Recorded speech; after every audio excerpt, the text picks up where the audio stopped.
It's my great pleasure to welcome some local panellists who are going to have a little chat about some of the themes that have come up in Paulo's presentation, but also the project teams today.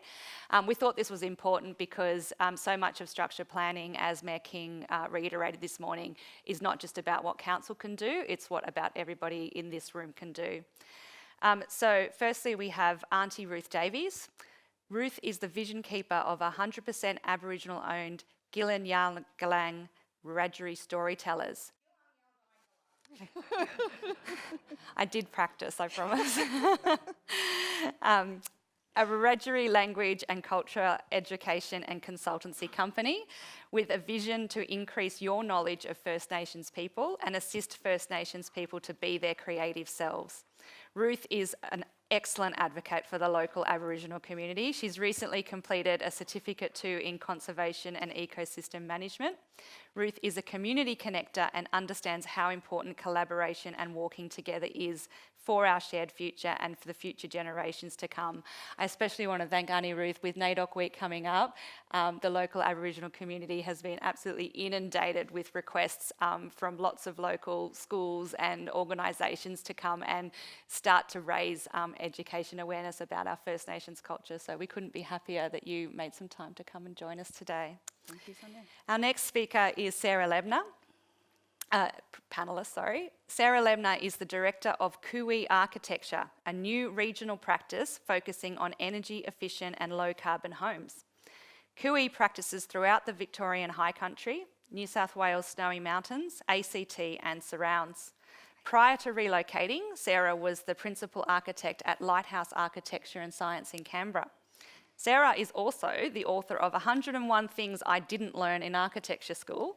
She is the recipient of the AIA's 2020 National Emerging Architect Prize, and she has recently returned from the Dalitz study tour in Europe, which is one of the Australia Institute of Architects' most coveted prizes for the emerging Australian architect. So what a wonderful resource to have relocate to a regional area.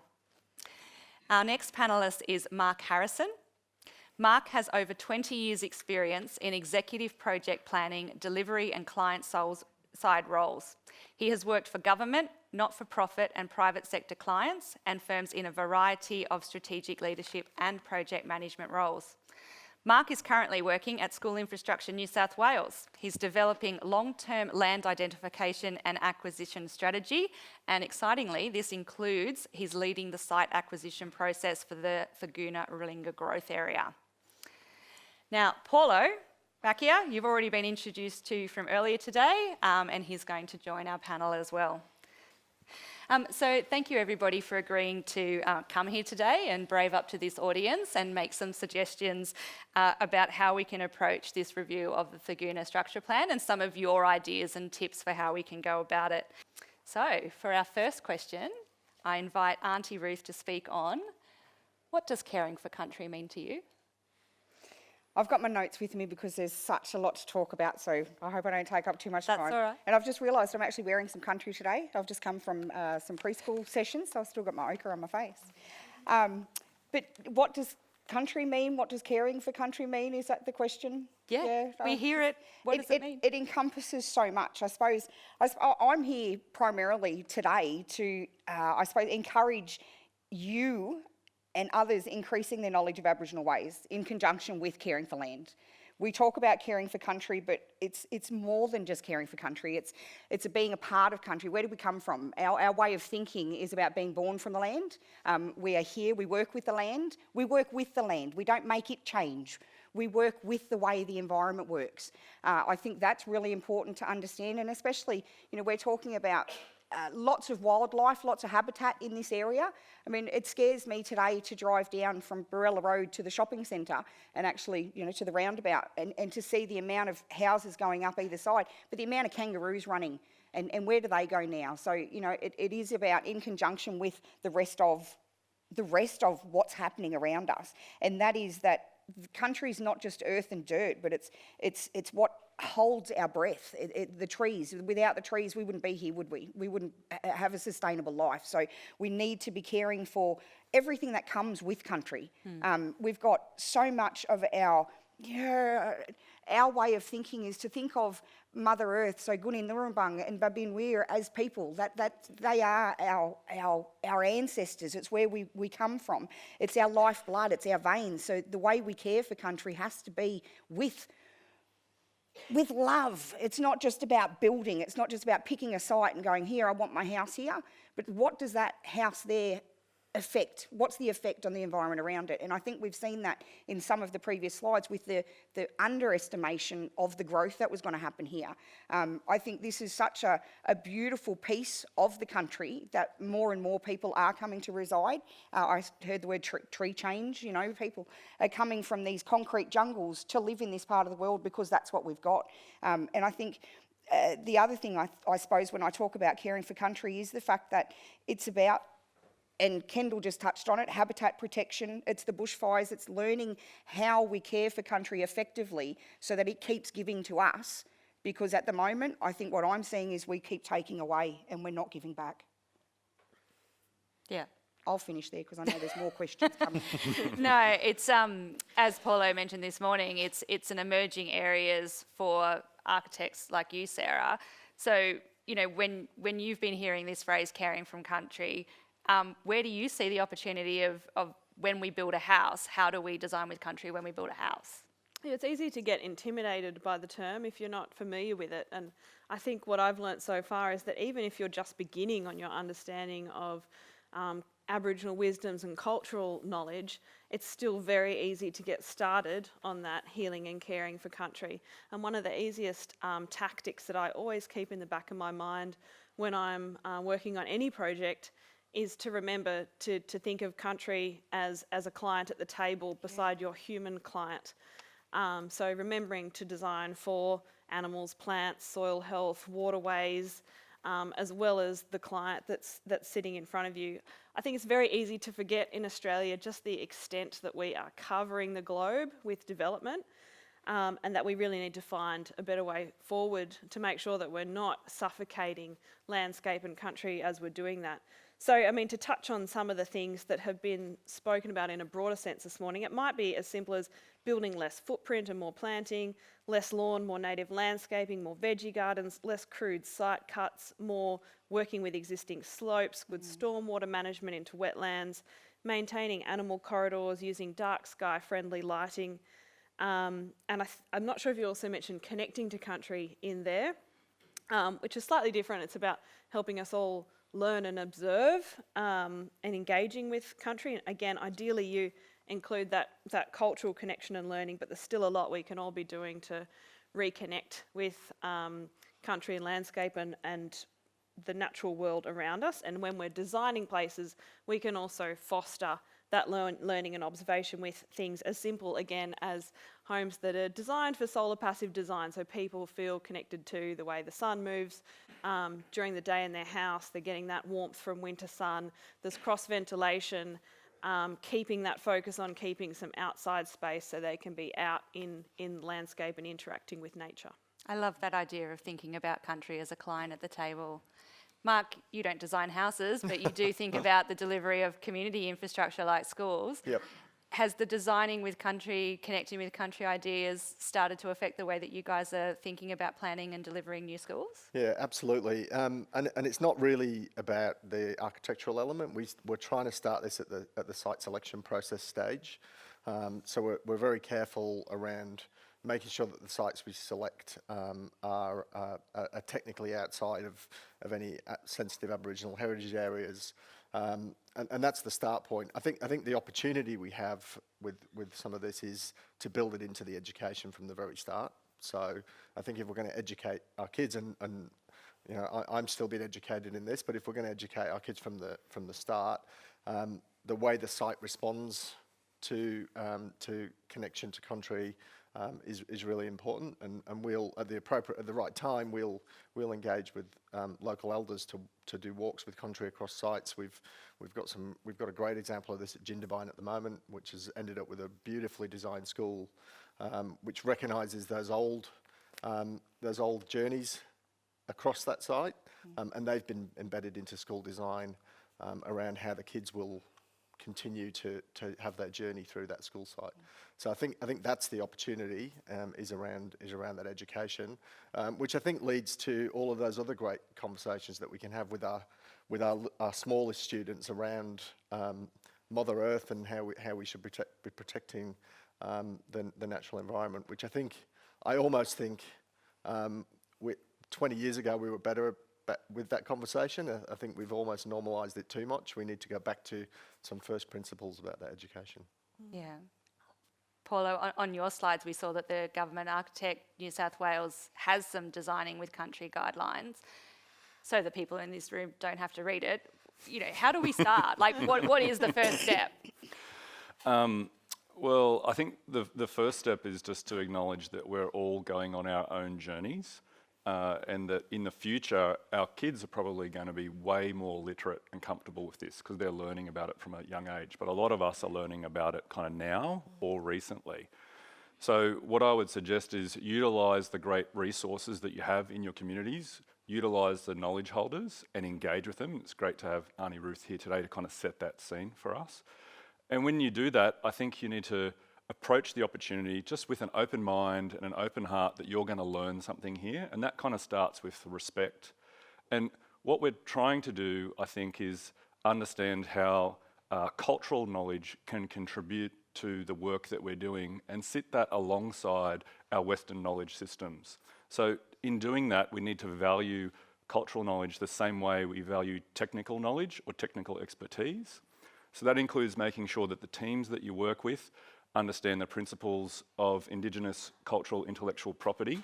So if you're consulting with the community, it's kind of like consulting with a consultant. You need to respect that time, you need to value that time, and part of that is actually putting the resources back into the community that you're engaging with. So that's paying for time and respecting the knowledge that you're gaining to inform your project in the same way that you would technical knowledge. Now, personally, we are all on our own journeys, and I think we've had some great discussions there about the landscape, the buildings, and our future education systems. But I think in a practical sense, we can just start with the fact that acknowledging that we are always on country. There's nowhere you can go on this continent that you're not on country.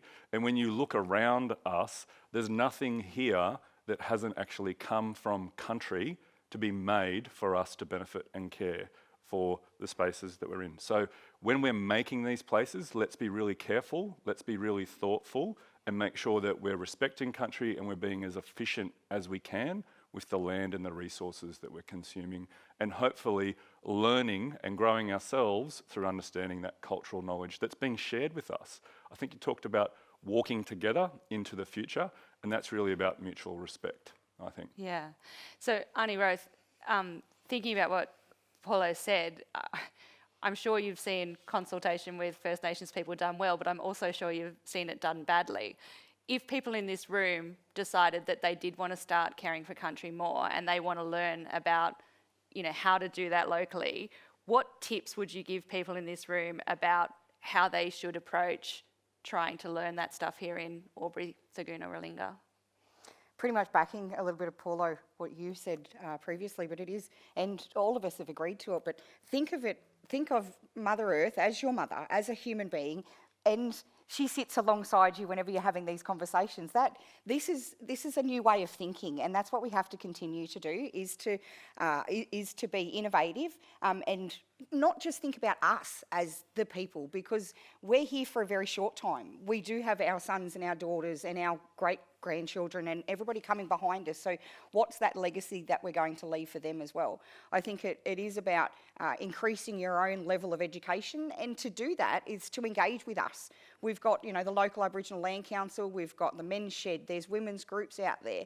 What we're saying is that we're really easily accessible, especially if, you want to have conversations like this, because that's what we're great at, sitting around in groups and yarning up. I don't like the use of the word expert, because I'm in no way an expert. I'm still really young. I've still got a lot of learning to do, and learning is a lifelong journey in itself, isn't it? So, it's great to know that we're all still picking up things even though we're not at school. So yeah, I would really encourage you to think of Mother Earth as your mother, as a human being, and engage with the local Aboriginal community. But also, I mean, just to take your shoes off every now and again, to actually put your feet on country, to stop, to Yinjamara, stop everything, slow it right down, just close your eyes, listen to what you can hear out there, really connect and be as one as well with Mother. I mean, we can't, our rivers, you know, that's part of country, isn't it? But we seem to think of, I don't know, environment and water. They're two separate entities, but they're not. They walk alongside each other as much as we're sitting here today. So it is about, you know, being part of that journey. And I'll keep saying it, but we are only here for a short time. So what we do in that very short time is the legacy that we leave for our kids. So yeah, get out there, have a yarn with me, come to the Land Council, get into the men's sheds. Mark Dodd, I'm going to dob him in. He's the Albury Aboriginal Development Officer for Albury City Council.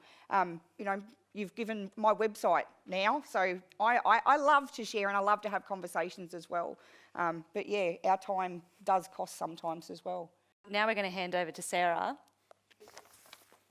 Having Aunty Ruth just say we're here for a short time, you are a young architect, so hopefully you have a very long planning career ahead of you. So, you know, you're based in a regional area now. You have this experience as a young architect. How are you approaching all the urban design development challenges of the future? Like, what would you like to see done differently and changed? Yeah, such a simple question to answer, right? I've got 3 really quick points to come through on this one. So for anyone who doesn't yet know in this room, in Australia, we're building the biggest new houses in the world alongside America, while we are simultaneously struggling with housing affordability, cost of living, and investing in energy efficiency measures. So something doesn't really add up there for me. The homes I've worked in the last decade are on gross average about 25% smaller footprint, but with the exact same functionality. So I think the first answer is that we're valuing space more and using it more cleverly. One of my favourite case study examples of this is a house I designed at my former workplace, Lighthouse Architecture and Science. So this is a 4-bed, 2-bath home in a 150 square metre footprint. And even though it was on a block with the trickiest orientation, so north is to the front of the street, that's the hardest orientation to design for, it still achieves 8.2 stars EER, which means about half the heating and cooling requirements of a standard 6-star home if you're in Victoria, and a little bit more than that if you're in New South Wales and comparing to Basics, although change is on our doorstep. It splits into 2 units, it still packs in a lot of garden around the outside, and there's a visual tour of that one on the Lighthouse website if you're wanting to see it. And the second thing I think we're doing as younger practitioners is using energy efficiency tools like NatHERS to design early in the process. This slide shows a list of other specific deliverables that I aim for in every Cooee project, but I'm only going to touch on the energy efficiency. So this renovation, for example, started off at 1.4 stars. Again, north is to that side. So the layout changes really focus on using the space a whole lot better, fitting a lot more function into that house, and small pop-outs are focused on capturing more northern sun, protecting from more of that western sun. And using that NatHERS energy efficiency software as a collaborative tool early in the design, rather than a box-ticking exercise right at the end, you can catch those optimization opportunities, and you can achieve really good energy efficiency using pretty close to standard construction. It shows that we started there at 1.3 stars, and it shows the reduced heating and cooling required as we move from the existing house. Account for just the layout changes, that's the next column. Change the windows to thermally broken double glazing, making the point here that good windows aren't a silver bullet. Retrofit standard ceiling insulation, and then wall insulation, and then not forgetting to also insulate the wall to the garage, and then some ceiling fans. And then we're at 7.4 stars. That's an 85% reduction of the heating and cooling from the original scenario. And just a note there not to forget draft proofing, which doesn't get accounted for in EER modelling. And then the final point, which again, I feel like I'm preaching to the choir here, but I feel like there's a big change in architecture industry, but perhaps across all industries, to stop siloing secrets and to move more towards sharing generously, listening intently, and collaborating with each other. And that's it. They're my 3 points. Space-efficient multi-use design, use scientific tools to inform and optimise your design early on, and share, listen and collaborate.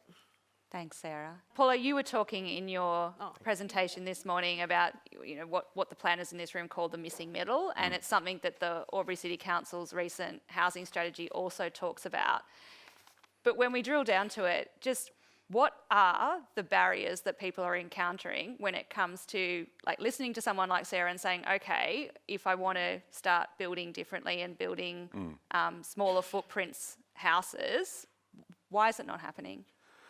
I think that it's a complex issue and it's really a system-wide issue. You can't just focus on planning or focus on architecture. It kind of involves all the players, just like Sarah's diagram there. And I think quite often the products that are available to people looking to purchase a home are quite similar to each other. They're the kind of standard houses that we're seeing in some of those aerial photos that I've shown. What we've found is that there are kind of systemic barriers like things like the Design and Building Practitioners Act that makes it difficult for builders to transition from Class 1 housing types, which are freestanding homes, to Class 2 housing types, which are homes that are closer together or stacked on top of each other. So there's barriers in the skills that we see through industry. We do think that there's ways we can be smart about that, and that's picking up on what we've just heard from Sarah, but applying that also in an attached scenario. So when I was talking about attached around your activity centres and your neighbourhood centres, what I meant essentially, if you could see in the diagrams, was side by side. So the side by side missing middle can be built by any builder delivering Class 1 that's already building in your area. So there's one way that you can overcome that. The other thing is looking at what's on offer. And quite often we're told that what we're providing is what the market wants. But if you look at what they're providing, they've been providing it for 20 or 30 years and there hasn't actually been much else on offer. So the market hasn't had much else to choose from. So really it's around partnership with those providers, those builders, those developers, to understand that if they can provide a diverse offer and invest in some standard designs that provide more compact houses or attached houses and duplexes, it will really enable that consumer choice to take place. And when we're trying to do it in areas that are kind of reasonably established, like the area that we're talking about, let alone infill areas, we can come up against community backlash or kind of sentiment that thinks that they don't want that in their neighbourhood. They're going to lose their local character if we start to have these other housing types. What we've found is that you don't need the whole street to look like medium density or to look like multi-houses. There's pockets in that area, particularly close to amenities, where you can start to accommodate more and more of that. I think what we're going to see is we're going to see a point where it's so hard to afford a home that the market's providing, that demand for smaller homes is going to mean that the builders have no choice but to provide that product, because consumers will stop actually being able to take the product off the shelf. And there's a whole range of people building homes. So there's people that buy that product off the shelf, there's people that engage with architects, there's people that engage with building designers. And what we need to do as industry leaders, as government regulators, is really inform the consumers so that they can make the choices about the homes that they're going to buy. Some of what Sarah just talked about is really about conveying that. Solar orientation is important. We think that also understanding that compact homes can work just as well and suit different phases of your life journey is a really important message that we kind of need to get normalised in the community and comfortable with. So I think it's around skills, it's around planning for the future and making sure that there is diverse options, and it's also around advocacy so that the community isn't afraid of it and understands that they can make a choice about the kind of homes they want to live in. Yeah. Mark, anybody who's ever enrolled their kid knows the word catchment. So, which catchment are you going to be in? And housing density is part of that story, because we know that any type of social infrastructure, including schools, we like to put them central to catchment. So how does this idea of how dense our housing is affect school infrastructure in New South Wales thinking about where we put new schools? Yeah, and it's really around, and I think that the history tells us that we've been caught out by not being involved early enough in the process, and then not understanding what those levers are in a precinct or a development control plan that can affect those housing densities. So you're exactly right. We can plan for a catchment which is based on a number of dwellings, which is based on a number of people in those dwellings, and then we make some assumptions around how many of those kids are going to go to government schools. Any of those things that change along the journey potentially impact how many kids end up at the school and what the catchment looks like. So I think, you know, there's some things we can do in the early precinct planning stages to protect some of those elements. So there's an example in southwestern Sydney at the moment of a development control plan that didn't have any cap on lot sizes. So we're seeing lot sizes down to about 130 square metres. So a poorly planned outcome that's resulted in some medium density, but was never envisaged in the first place. So that precinct was looking at kind of 500 square metre blocks when it was originally developed. Houses, about triple the number of houses are going to be provided in that catchment. We allowed for one school, for example. We're now, data is playing a big part in our ability to monitor that. So working with councils to understand, how many DAs they've approved, what's in the pre-DA stage. But increasingly, in my role has been to sort of look at those catchments from the very, very start and understand some of the worst case scenarios. So in a precinct like this, our long-term plan might be to have 2 or 3 school catchments. The trick is where do you provide the first school to ensure that everybody gets that amenity in the early stages. Yeah. Aunty Ruth, what's a housing priority area for you? Like, where would you like to see the most change in the way we're delivering housing in Giilangyaldhaanygalang? I've got notes here, but when you hear other people talk, it prompts you to think about other things as well. And I think one of the things that we should be aware of is that home ownership within the Aboriginal community is probably pretty poor. I don't actually know the stats on what that looks like, but I would assume that there is a much larger proportion of Aboriginal people living in social housing and areas. renting, yep. And renting, that's correct, and not so much in home ownership themselves. So I think, we need to consider that, but in saying that, there's also the difference in the size of Aboriginal families as well. I had 17 years working with Housing Commission, was the old way. Housing New South Wales is their name now. But working there and trying to find adequate housing for a home for a single mum with 9 kids, for instance. We were turning 2 units into one home because we had to think innovatively about that. What I would like to see is, again, we're thinking generational thinking here. So my kids are going to school. I'm encouraging them to, increase their education. I'd love to see them in university and going through and owning their own homes and having the potential to buy their own homes. So they're going to be our clients in the near future. But I think one of the things that is also, I think, quite relevant is that it isn't one size fits all. That it is a mix of, we were saying 500 square blocks, but what they turn into 130, you said, so they're really quite small, aren't they? Yep. And, we've got a high ageing population, but we've also got, I know this for a stat, that a quarter or half of our population's under 25. So that means we're going to have this huge amount of people, and if we're doing the right thing and they're going through school and they're getting jobs and they're looking at home ownership, then they are going to be wanting that space. I think the other aspect to that was important to mention, but the other aspect I'd like to see is exactly what you're talking about. This environmental, north-facing, we get the benefit of what the environment is providing for us, and we're utilising and harnessing that to the best of our ability. So I think the solar power stuff, why is it? I'm a homeowner, I work full-time, I'm trying to, raise kids and things like that, but I actually can't afford to even look at solar panels. At some point in the future, it has to become something that everybody can do.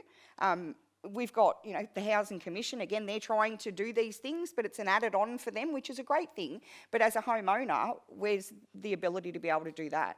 I think, and again, this is a bit of out of the box thinking, but, we're talking about reusing and recycling and making sure that we're putting all our green waste in the appropriate areas, things like that. We've got 3 bins at the moment. That's just a job in itself. I'm not sure how we do that, but is there something in the house that we can just put it in and it's gone? Again, I'm thinking outside the square here, but it's a little bit about what's the legacy that we're leaving? Because I've got my house, I've got my stuff. It's not about me, it's about my kids, it's about the kids coming up and how do we do the best for them? And it's all of this stuff. Yeah. It's interestingly, it's about I think there's an opportunity to think forward about ageing in place too, and so that you're having, like I said, you're fitting into that community over time, and then as you kind of move into your senior years, you're closer to the people that you love. Is the housing that we're providing the kind of thing that provides multi-generational opportunities, like Sarah just showed us, and being able to close off part of the house to have a bit of privacy, but also open it up? Everything that I've read about grandparents being exposed to young children is that the benefits go both ways. Yeah. And so we look at the housing products that are available to us through standardised designs, and no one's thinking about that. And why not? Because it's common sense. And if we provide those opportunities for people to purchase that sort of stuff or engage with it, then everyone's going to benefit in the long run. Great. So let's imagine the Giilangyaldhaanygalang of the future has these multi-generational households and, numbers of kids, numbers of schools. Mark, we know that the government has announced, funded and committed to delivering a new Giilangyaldhaanygalang government primary school and potentially other schools into the future. How is Schools Infrastructure New South Wales going to champion some of these ideas that we've had about good design that are going to support the growing community? I'll hand over. Yeah. Yep. My role at School Infrastructure has been to develop a 10-year plan for a number of growth precincts across the state. Roughly, it's about 500,000 dwellings across New South Wales, about 100 school sites, and a bunch of challenges that come with that.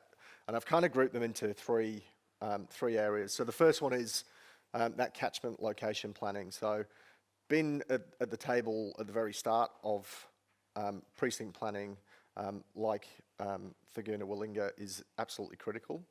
Thinking about from the start what those catchments might look like in 40 and 50 years' time. So making sure that we've got one eye on the very long-term growth. There's a bunch of things that impact catchments. There's natural impediments. There's road infrastructure. So thinking about those from the start and what might and I was kind of looking at the map earlier, and you can sort of see what they are in Giilangyaldhaanygalang at the moment. So you can see where those barriers are going to be already, and then making sure we provision land for that long-term plan is the key element.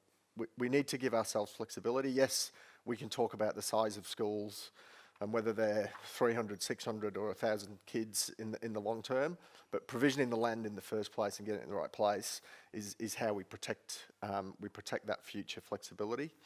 The next thing is we have very little feedback from communities about the design of our schools, funnily enough. So what goes on the actual site is we get very little feedback about that, partly because it's quite standardised. So you kind of know what you're getting in terms of a hall and classrooms and libraries and those sorts of things. Our biggest challenge by far is actually transport planning. That's our most critical factor. And again, been involved from the very start in precinct planning is the key to resolving that, making sure, in terms of school number 1, 2, 3, 4 in a precinct, that first of all we get them in the right place, but we also get the order of delivering those schools in the right place. There are economics at play. We've got 100 schools to deliver over the next 10 years, and there's only so much money in the state government pot. We've got the first funding for the new Giilangyaldhaanygalang school, which is great. And then the final one is, how do we co-locate schools with other community facilities? First of all, so that our land take isn't overly isn't overplaying from a development perspective, but also to resolve some of those traffic pieces. We're playing around, and on the next slide I'll show you an example. We're playing around with the school's relationship with local centres, major community sports facilities and those sorts of things. The idea of a single journey for a parent to go and grab a coffee. We can leverage car parking in local centres and community spaces. Schools tend to operate at times when open space isn't being used. So there's lots of elements where we can do that, and that gets down to that. As we get into the detail of this precinct plan, we can start to think about some of those things. The example I've got here is of how we kind of work through that process. So this is similar size. This is a development in the very fringe of Western Sydney, right on the edge of Western Sydney. So it's still kind of very rural area. In total, it'll be about 5,000 dwellings in its final piece.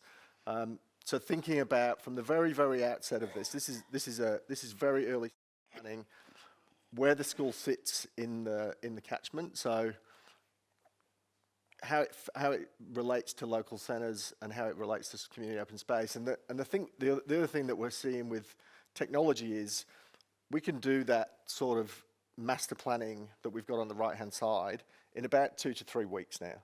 That stuff used to take much longer.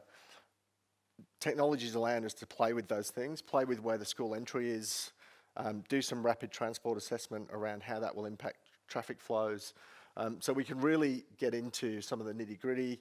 We can start to manage community expectations of what things might look like. We can play around with 2 to 3 story buildings. We can play around with site sizes. So we can play around with people like the project managers from Macchia around what our land take is. If we expand it or contract it, can we meet council's open space requirements better? Can we meet your local centre needs better in terms of that planning? So a much more integrated approach to planning, I think, is where we can get to. We've got lots of information about all this now on the school infrastructure website. I'd encourage you to go and have a look at it. There's heaps of information on there about everything from school site selection guidelines to kind of how we plan for growth in terms of how we use the data. But I think the message is they're the things we'll be thinking about over the next few months with Macchia. We've had the expression of interest out over the last couple of months for a site for the primary school. The procurement people tell me I'm not allowed to tell you anything, but it'll be very soon in terms of coming out with some site options to feed into that precinct planning process. Yeah, great. Looking forward to it. Sarah, not just schools, but as Mark said, the way schools can interact with open space, community centres, parks. How would you like to see the future of housing and the way it's going to integrate with our social and community infrastructure? Well, one of the interesting opportunities there, I think, is that we have been focusing on designing for convenience, and convenience is nice, but it's expensive and it's resource intensive and it degrades community. So houses increasingly at that wealthier end of the spectrum might have an indoor gym, they might have a generous workshop, they might have a media room. At the same time, you've got a school that has a gym, a workshop and an auditorium. You might have within the community a cinema cafe, you've definitely got gyms, all these different resources that are designed to be used at different stages of your life or different times of the day. And it would make a whole lot more sense if we could sort of decentralise and open up accessibility to think more about these community infrastructures as the communal living room that we can access. So, for example, perhaps the netball courts aren't part of a locked up school infrastructure. Maybe the kids take a small walk through the community. They have that engagement with community and gardens. They say hello to people on the way. They get to their netball courts. Then the netball courts are also in a place where the community don't feel like they're locked up in an institution. They feel welcome to use them. Same with the school veggie gardens. Maybe they're somewhere else. That creates green space for a street to use. You've got that intergenerational thing while you're there, as we heard that CSU is doing. I think the more that we can pool our resources, and I noted here, we always seem to design for convenience, but maybe inconvenience is often where community, resilience and cross-generational education and tolerance is formed. Great. Paulo, we think of schools as places for kids, but how does the whole community benefit from where we put our schools in the future?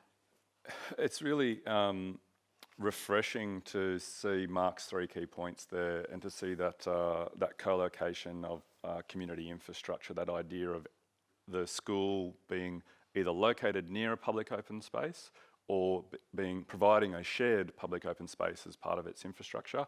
I think one of the slides I put up said, once you understand the space, start with the public open space and then put everything else around that. So again, it's great to see that the school's coming in early.